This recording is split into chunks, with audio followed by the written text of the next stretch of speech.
ऐसा था कि सावधान इंडिया का शूट चल रहा था मडाई लैंड में और हम लोगों को खबर नहीं था, क्योंकि टेक्नीशियन भी प्रोड्यूसर के साथ काम की वजह से इन्वॉल्व हो जाते हैं कंटिन्यू काम करते करते।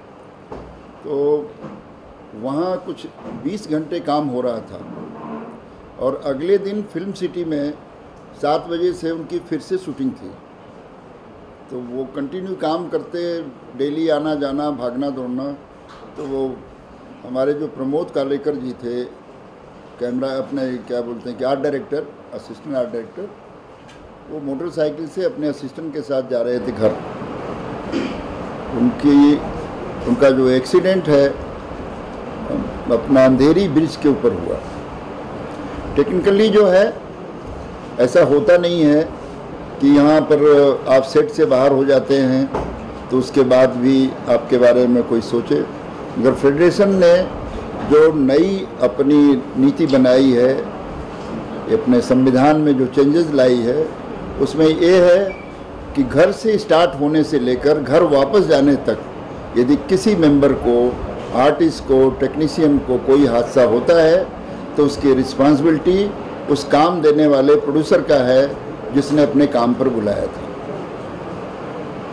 चूँकि 20 घंटे काम किया था, करके जा रहा था, नींद आना स्वाभाविक है और एक्सीडेंट जो है उस रीज़न की वजह से हुआ। हम लोगों ने उनके काम को तुरंत उनको इन्फॉर्म किया, चैनल को लेटर दिया। हमारे जनरल सेक्रेटरी अपना अशोक दुबे जी ने, सोनी चैनल ने तुरंत कोऑपरेट किया, स्टार ने तुरंत कोऑपरेट किया और वहाँ पर शूटिंग, उनको जितने जगह सावधान इंडिया की शूटिंग हो रही थी उनको बंद करने के लिए बोला। साथ ही हमारा दूसरा लेटर था कि उनके जो पेमेंट है, क्योंकि कंपनसेशन जो है कैसे मिलेगा, कल प्रोड्यूसर हाथ उठा देगा, नया प्रोड्यूसर है, कोई पुरानी कंपनी है नहीं, तो उनके पेमेंट जो 20 एपिसोड के थे उनको रोक दिया गया। हमारे साथ कोऑपरेशन किया चैनल ने, एक अच्छी बात है।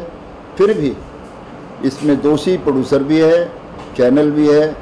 यदि इतना प्रेशर प्रोड्यूसर पर नहीं रखेगा, चैनल अपने स्क्रिप्ट टाइम पर देगा तो टाइम से शूटिंग होगी, हमारे वर्कर जो है सिर्फ टाइम में काम कर सकेंगे। तो उनको 20 लाख रुपया उनकी जो पोजीशन थी उसके हिसाब से किया गया। 50 लाख रुपए मांगे थे हम लोग कि इनके परिवार को मिले।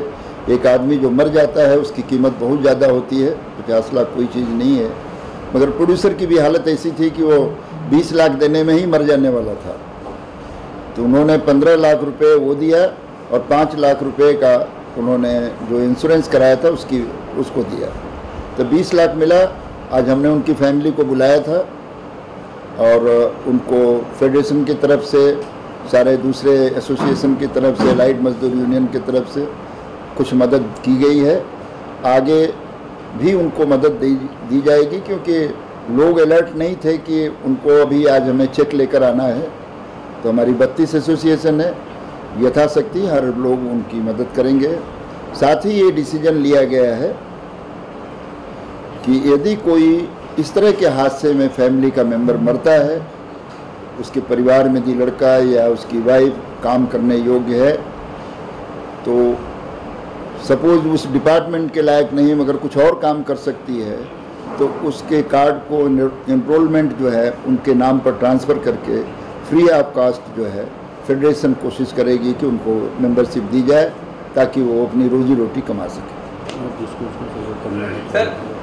और हम आपके माध्यम से भी ये कहना चाहेंगे कि जो भी प्रोड्यूसर बॉडी जो देख रही है, चैनल देख रही है, आर्टिस्ट यदि वो सपोर्ट करना चाहे तो उनका अकाउंट नंबर भी हम देंगे ताकि लोग जो है उसमें डायरेक्ट इनडायरेक्ट उसमें मदद कर सकते हैं, फेडरेशन के थ्रू कर सकते हैं या डायरेक्ट उनके परिवार को कर सकते हैं। ये हमारी आपके माध्यम से हम्बल रिक्वेस्ट है कि उस परिवार के लिए अधिक से अधिक सपोर्ट किया जाए, क्योंकि वही एक कमाने वाला था परिवार में, कोई दूसरा है नहीं।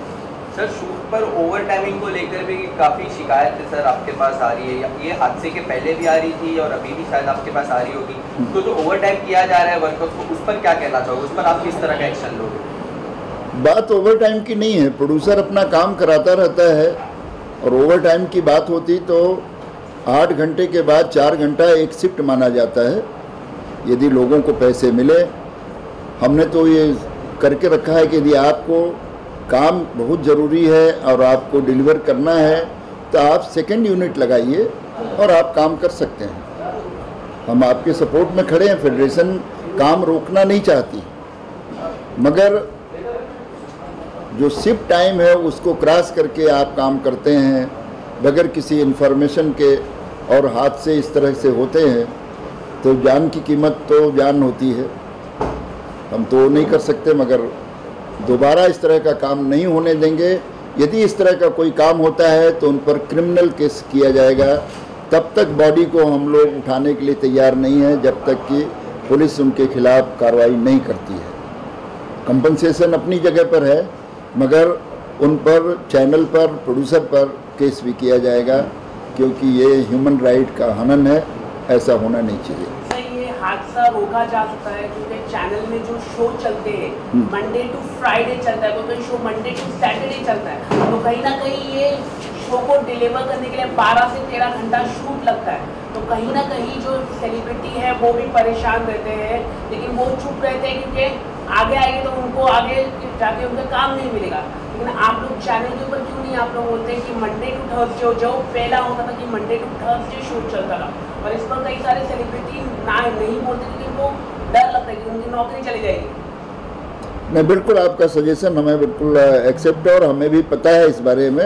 हम सारे लोग इस बात से अवगत हैं और हम प्रोड्यूसर को भी और चैनल को भी लेटर देंगे कि या तो स्क्रिप्ट पहले दे दी जाए, आप बैंक कीजिए, प्रोग्राम बना करके अपने पास इकट्ठा कीजिए, उसके बाद टेलीकास्ट डेट दीजिए। आप कट टू कट रखेंगे, ये प्रॉब्लम तभी होती है जब कट टू कट रखा जाता है। ऐसे बहुत से लोगों के बारे में हमें पता है कि उन्होंने 4-4 महीने के प्रोग्राम को शूट करके रखा है, उन्हें कोई दिक्कत नहीं है। आप जब चाहें तब करें, 8 घंटे करें, 12 घंटे करें, उसके ऊपर काम भी नहीं करते। तो यही होना चाहिए। चैनल को भी हम लेटर दे रहे हैं और इसको रोका जाएगा क्योंकि इसको हम और आगे नहीं होने देंगे। सर, एक प्रॉब्लम ये आता है कि ये पहले ऐसी इंडस्ट्री थी कि जिसमें साप्ताहिक अवकाश वर्करों को नहीं मिलता है। इसके बारे में आप लोग जो है सीरियस हैं, क्या है? कैसा है कि मंथली जो काम करते हैं हमारे वर्कर्स और टेक्नीशियंस, हमने पहले से ही प्रोड्यूसर और फेडरेशन ने एग्रीमेंट किया था कि 4 छुट्टी होनी चाहिए। तो जैसे हर आदमी को वेकेशंस मिलता है, 4 छुट्टी मिलती है, लेकिन वो रूल्स और रेगुलेशन यहाँ फॉलो नहीं हो पा रहे हैं। प्रोड्यूसर ज़बरदस्ती वर्कर्स को बोल के काम करवाता है और वर्कर बोल नहीं पाते कि कल अगर उन्होंने मना किया तो प्रोड्यूसर उनको हटा देगा। इसके लिए ये सब प्रैक्टिस चल रही है, लेकिन अब हम उस पर भी कड़क कानून ला रहे हैं कि अपने वर्कर्स को कहेंगे कि अगर आप बगैर नाम बताए आप हमें इन्फॉर्म करिए। अगर प्रोड्यूसर आपको हैरेस करता है, परेशान करता है, हम उसके ऊपर कार्रवाई करेंगे। हमारे लोग उसके साथ काम नहीं करेंगे। सर, पिछली बार फिल्म सिटी के पास जब आप लोगों ने ट्राई किया था तो मुझे याद है उसमें एक प्रमुख मुद्दा था कि पौष्टिक आहार, शुद्ध पानी, टॉयलेट की अच्छी व्यवस्था, ये सब आज भी जो है ना वो मुद्दा तो वहीं का वहीं रह गया। नया कुछ तो उसमें हुआ नहीं। कुछ चैनल और कुछ प्रोड्यूसर इन चीज़ों के को जानते हुए भी मनमानी कर रहे हैं, लेकिन अब उन चैनल और उन प्रोड्यूसरों को हम आपके द्वारा एक संदेश दे रहे हैं कि वो अब सही तरीके से हों, नहीं तो उनके ऊपर हम हर तरीके से ज़रूरत पड़ेगा तो कोर्ट भी जाएंगे और जो भी हमको एक्शन लेना होगा उनके खिलाफ लेंगे। जो भी, मैं हर सारे प्रोड्यूसर और सारे चैनल को नहीं बोल रहा हूँ, कुछ प्रोड्यूसर और चैनल गलत तरीके से काम करवा रहा है, हमारे लोगों का शोषण कर रहा है, अब उन्हें बंद करना पड़ेगा। अगर नहीं बंद किए तो हम लोग हर तरीके से उनसे निपटने के लिए अब हमारी एक टीम बन रही है और उनसे निपटेंगे कानूनी।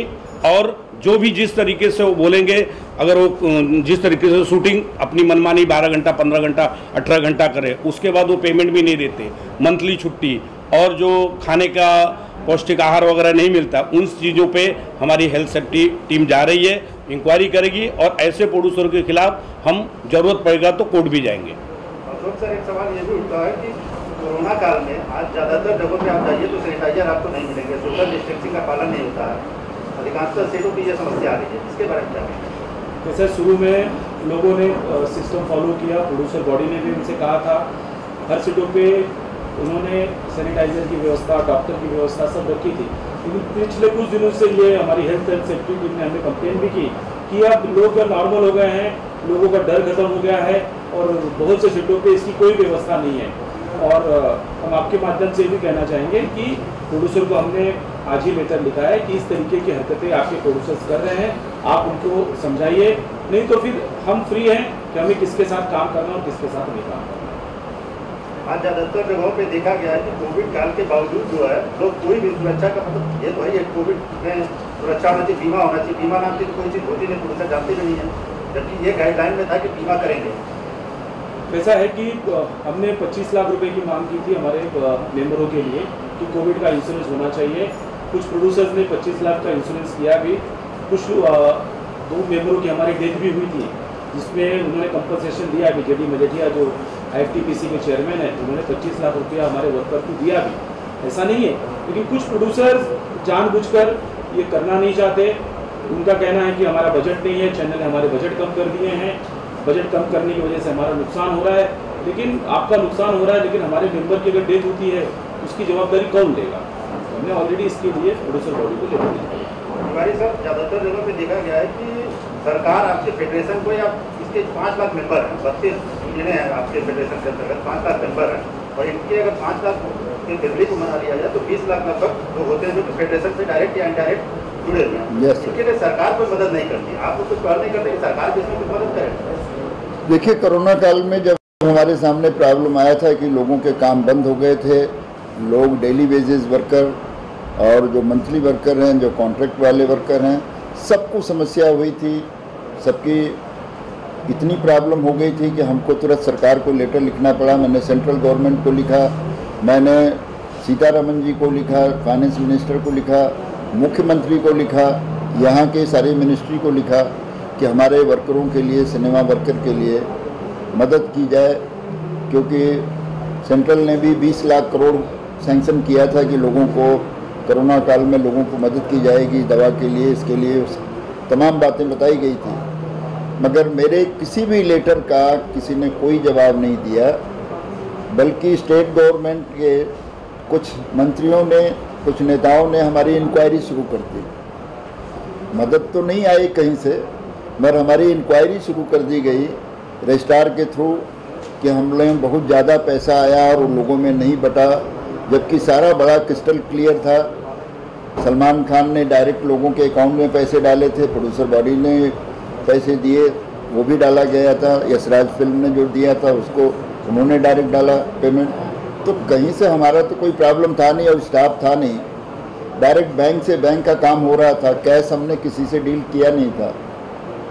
तो ये सब समस्याएं हुई जिसको हमने अपने रजिस्ट्रार, क्योंकि हम ट्रेड यूनियन के अंतर्गत आते हैं, हम नॉन पॉलिटिकल लोग हैं, हमारे तो किसी पॉलिटिक्स में किसी से कनेक्टेड नहीं है कि हमको बाध्य हैं कि हम उनको सारे हिसाब किताब दें। हमारी जो संस्था है, जो ट्रेड यूनियन है, उसके जो रजिस्ट्रार हैं, जो लेबर कमिश्नर हैं, उनको हम सब कुछ बताने के लिए बाध्य हैं। हमने उनको सब अपनी पूरी रिपोर्ट दी गई, उन्हें सेटिस्फाइड किया गया, किसी तरह का कोई ऐसी चीज़ें नहीं थी, और उन्होंने कनेक्टेड लोगों, मंत्री या नेता जो जिसने भी सवाल किए थे उसको सेटिस्फाइड किए। तो हमारे कहने का मतलब ये है कि मदद तो दूर की बात है, सरकारी मदद दूर की बात है, सवाल किए गए, क्वेश्चन किए गए, आरोप हमारे पर डाला गया। तो इस बात का हमें दुख है कि हमें ना सरकार से कुछ मिला है, सेंट्रल गवर्नमेंट से, नहीं स्टेट गवर्नमेंट से। सितारों ने कितना आप लोगों को कोविड काल में मदद किया था, कौन किसने क्या क्या किया था? दुबे जी बताएंगे। लगभग हमें सलमान भाई ने हमारे 23,000 लोगों के अकाउंट में उन्होंने डायरेक्ट पैसे ट्रांसफ़र किए। एक बार 3,000 रुपये किया, फिर 1,500 रुपये किए, 1500 लगभग 14 से 15 करोड़ रुपये सलमान भाई ने दिए। 1.5 करोड़ रुपये यशराज फिल्म ने दिए। 51 लाख रुपये हमें अजय देवगन ने दिए। 51 लाख रुपये हमें रोहित शेट्टी जी ने दिए। अमिताभ बच्चन जी ने लगभग हमें 1 लाख कूपन दिए थे बिग बाजार के, ऑल ओवर इंडिया लेवल पे। तो हमारे मुंबई फिल्म फेडरेशन को 35,000 कूपन हमें मिले 1,500 रुपये के बिग बाजार के। लगभग उसकी कीमत भी लगभग मान के चलिए कि 14-15 करोड़ रुपए थी, जो डायरेक्ट जाकर आप बिग बाजार से सामान खरीद सकते थे। और प्रोड्यूसर बॉडी ने हमें 2 करोड़ रुपए दिए और बाकी आर्टिस्ट अनिल कपूर, बोनी कपूर, इन्होंने भी हमें डायरेक्ट मदद की। वर्करों के लिए तिवारी सर, वर्करों के लिए एक स्कीम पिछले दिनों चर्चा में थी, आवास योजना आप लोग ला रहे हैं, उसके बारे में जरा डिटेल बताइए ना। क्या 10,000 कुछ फ्लैट समथिंग कुछ आप लोग लाने वाले हैं? हम लोगों ने 2 साल पहले सेंट्रल गवर्नमेंट को अप्रोच किया था कि हमें 50,000 घर जो है हमारे वर्कर, क्योंकि 5 लाख से ऊपर हमारे वर्कर हैं, 10,000 में तो नहीं काम चलेगा, 50,000 घर के लिए हमने लेटर दिया था। और डॉक्टर हरदीप पुरी ने उसको सुना और बहुत उस चीज़ को सराहा। उन्होंने कहा जब भी जहाँ भी ज़रूरत पड़ेगी सेंट्रल गवर्नमेंट आपके साथ खड़ी है। उसके बाद हमने बिल्डर के साथ मिल कर के जो हमारा काम कर रहा है उनके साथ मिल कर के हमने अप्रोच किया स्टेट गवर्नमेंट को। स्टेट गवर्नमेंट ने अपने फर्स्ट फेज़ पर बनाने के लिए 10,080 घर के लिए परमिशन दिया।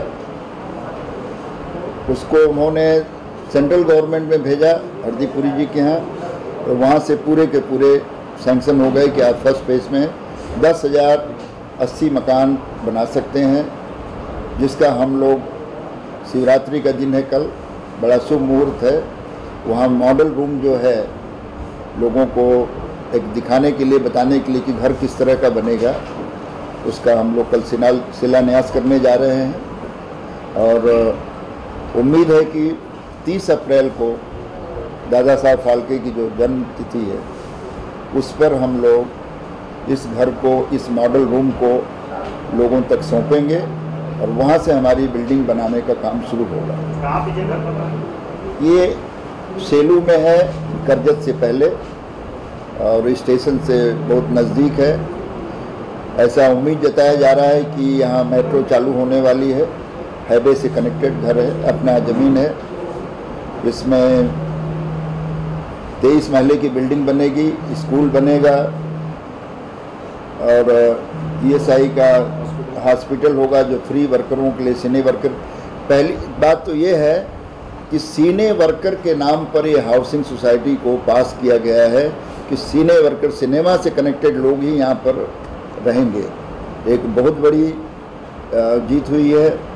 70 साल के अवधि में हर फेडरेशन के हर आदमी ने ये कोशिश की बनाने की, हर एसोसिएशन ने प्लान किया कि हम घर बनाएं वर्कर के लिए, मगर वो सक्सेस कभी नहीं हो पाया। लोगों ने या तो ज़्यादा पैसे मांग लिए, या शुरुआत हुई इधर हुआ, ऐसा हुआ ऐसा। ये पहली बार फेडरेशन 1 रुपया लिए बगैर अपने काम को यहाँ तक अंजाम दिया है। बिल्डर ने 253 एकड़ ज़मीन भी ले रखी है, जिस पर हमारी जगह, हमारे बिल्डिंग बनने वाले हैं। बहुत ही खूबसूरत लोकेशन है, बहुत अच्छी जगह है। उम्मीद है जब आप लोगों को हम 30 अप्रैल को बुलाएंगे, इनवाइट करेंगे प्रेस को, और आप देखेंगे कि इतना बड़ा काम है कि इस काम के लिए हम चारों जो लोग यहाँ बैठे हैं, साथ में हमारी जो कमेटी है, इस सब का योगदान है, सबकी मेहनत है। जो भाग दौड़ का काम है दादा हमारे जो सरस सेलार जी हैं कर रहे हैं अपने स्तर पर, क्योंकि बहुत सारे मकानों के बारे में जानकारी इन्हीं के पास है, हम लोगों के पास तो है नहीं। तो सब मिल करके काम कर रहे हैं, एक आदमी को क्रेडिट नहीं जाता है। ये फेडरेशन की जीत है, फेडरेशन का काम है, जिसमें 50,000 वर्कर तो सिर्फ एक ही आदमी के हैं, एलाइट मजदूर जिनको कि घर की बहुत सख्त ज़रूरत है। तो हम चाहेंगे कि जैसे ही 10,000 इस साल मंजूर हुआ है, अगले साल फिर हमें 10,000 मंजूर हो, ऐसे 50,000 भी घर हमें कम पड़ेंगे, ऐसी उम्मीद है मुझे। लोग एक बार रहने लगेंगे, टाउनशिप बन जाएगी, तो दादा साहब फाल्के के नाम पर स्टैचू तो बनेगा, आज यहाँ से वहाँ होगा, इधर हटेगा, मगर उनके नाम पर यदि हाउसिंग सोसाइटी एक टाउन बन जाएगा, टाउनशिप बन जाएगी, तो पूरी महाराष्ट्र के लिए यादगार जगह होगी। दादा मुख्य सलाहकार हैं फेडरेशन के, आवासीय योजना के बारे में आपका क्या विचार है? ये जो आवासीय नमस्कार पहले सबको, कि हम लोग बहुत सालों से, मेरा खुद का एजेंडा था, मैं खुद भागम दौड़ी करता था इसके लिए, मेरी संस्था के लिए, सिने कॉस्ट्यूम मेकअप एंड हेयर हमने कर रहा था।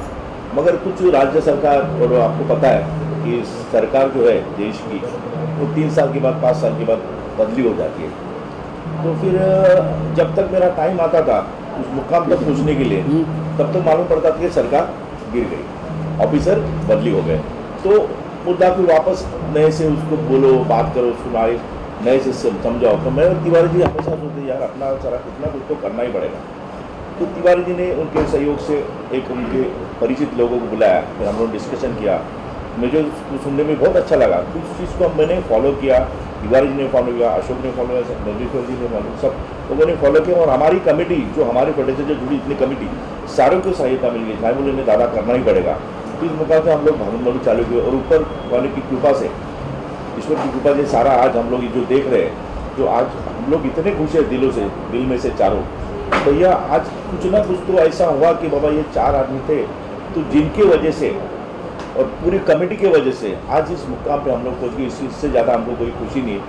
और मैं और एक कहना चाहूँगा कि राज्य सरकार की जो पुलिस है, पुलिस डिपार्टमेंट है, वो हमेशा हमारे सहयोग के लिए आती है। उनको पता है कि फेडरेशन ने 65 साल से जुड़ी हुई है और सबसे पुरानी संस्था है इंडस्ट्री में, जो सब इनके साथ है, आर्टिस्ट, डायरेक्टर, जो टेक्नीशियन है हमारे साथ ही है। तो वो हमारी सुनते हो। महाराष्ट्र राज्य पुलिस का बहुत बहुत धन्यवाद हूँ, तो हमेशा फेडरेशन का सुनते। और मैं श्री विशाल नागरे पाटिल साहब का बहुत बहुत धन्यवाद कहूँगा, क्योंकि कल ही मैं उनको मिल के आया, क्योंकि हम लोग काम बांट के ले चाहो, आप ये करेंगे, आप ये करेंगे, आप ये करेंगे।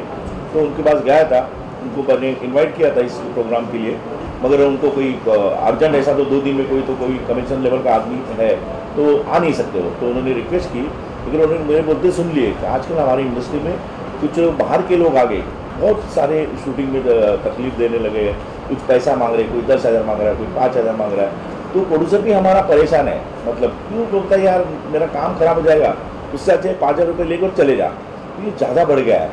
तो मैंने उनको ये सारी समस्या बताई, तो उन्होंने बोला शरद ऐसी बात है शिला, तो मैं 12 तारीख को तुम कितने बजे मीटिंग लगानी, क्योंकि हम लोग कल सैल्यू जाने वाले थे, हमको सवेरे आने के लिए टाइम लगेगा।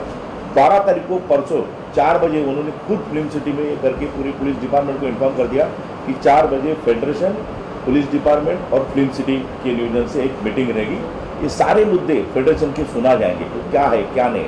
उन्होंने पहले भी हमको बहुत ये किया सपोर्ट, और उनका मैं बहुत धन्यवाद कहूँगा। और हमेशा महाराष्ट्र पुलिस ने हमको सपोर्ट किया, लेकिन हमारे मुद्दे सुनते हो, ऐसा नहीं कि हमको ये करते नेगलेक्ट कर, सुनते तो सुन के उनको ये पता है, एक नॉलेज में उनके आ गया है कि फेडरेशन एक संस्था है जो ये इंडस्ट्री को बहुत सी सारी पुरानी संस्था है, और हम लोग बेनिफिट भी देते हैं। उनको ये भी समझा कि हम लोग रिटायरमेंट देते हैं, हम लोग मेडिकल देते हैं, हम लोग एजुकेशन के लिए पैसा देते हैं, हर बेड से कंपल्सरी हर चीज़ देते हैं हम लोग। बाकी चीज़ एसोसिएशन बनी है, बोला उनका क्या है, बोला कुछ नहीं, वो लोग 5,000 रुपये लेके कार देते, बोलते जाओ आप, कोई बोलता है कैमरा बन गया तू जा, फिर वो कार दिया, बोला हमारे यहाँ ऐसे नहीं, हम लोग उस चीज़ को पूरा करने से पूरा चेक करते कि ये आदमी इस लायक है क्या, तो इसको मेंबर बनाते। तो हम लोग जो रिटायरमेंट वगैरह देते हैं पैसे हैं इसलिए बोलते हैं, और हम लोग बहुत अच्छा काम करते हैं, इनको पता है। तो ये बहुत सारी बातें हैं, और हम लोग चारों हमेशा भागम पूरी करते हैं और मेहनत भी करते हैं। हमारी कमेटी सारी बम्बई में बाकी काम भी करती है, तो सबका ये सहयोग है, तो ये हुआ है।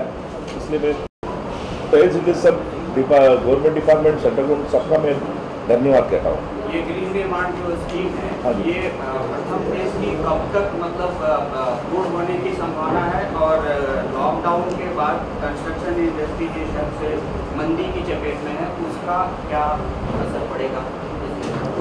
मेरे ख्याल से ऐसा होगा नहीं, क्योंकि हमारे जो भले छोटे वर्कर है, बिगर एक्साइटमेंट है, जो कुछ नॉमिनल फीस रहेगी वो मैं कल बोलूँगा तो कल भरने को तैयार हो, क्योंकि खुद का घर चाहिए, खुद का घर अपना, तो वो रेडी है हमारे वर्कर्स। और रही बात गवर्नमेंट की यहाँ से, तो थोड़ा हम लोग मेहनत करेंगे, फॉलो करेंगे तो हो जाएगा।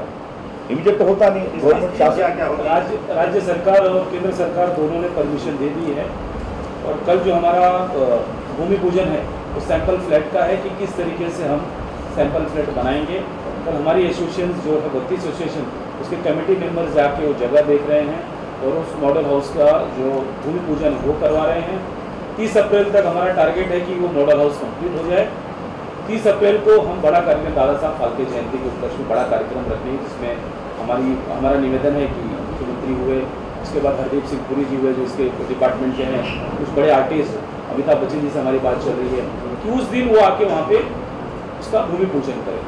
तो और जो वर्कर्स, हमारे जो वर्कर्स हैं वो इतने गरीब हैं उनको मंथली कामकाज इतने नहीं है और वो भाड़े पे रह रहे हैं या उनके पास मकान नहीं है, तो हमें नहीं लगता है कि हमें दिक्कत आएगी हमारा ये शेड्यूल कंप्लीट करने के लिए। जितना जल्दी से जल्दी हो सकेगा हमारे लोगों को हो। तिवारी सर, ये फ्लैट को लेकर के सबसे एक जिज्ञासा है कि ये फ्लैट की प्राइस क्या होगी और एरिया क्या होगा और इंस्टॉलमेंट क्या होगा, क्या प्रोसीजर क्या है? ये फ्लैट जो है 465 स्क्वायर फीट है, सुपर बिल्डर, क्योंकि 23 महले की बिल्डिंग है, वहाँ उसी में स्कूल है, उसी में हॉस्पिटल है, शॉपिंग मॉल भी बनेगा, स्कूल दुकानें होंगी, क्योंकि इतनी बड़ी लोगों की संख्या रहने वाली है। तो उसकी जो हम फाइनल वेरिफिकेशन के बाद यहाँ पर गवर्नमेंट का वेरिफिकेशन होगा, क्योंकि ये प्रधानमंत्री आवास योजना के तहत है, तो जिनके पास घर है उनको जिनके नाम से है अलॉट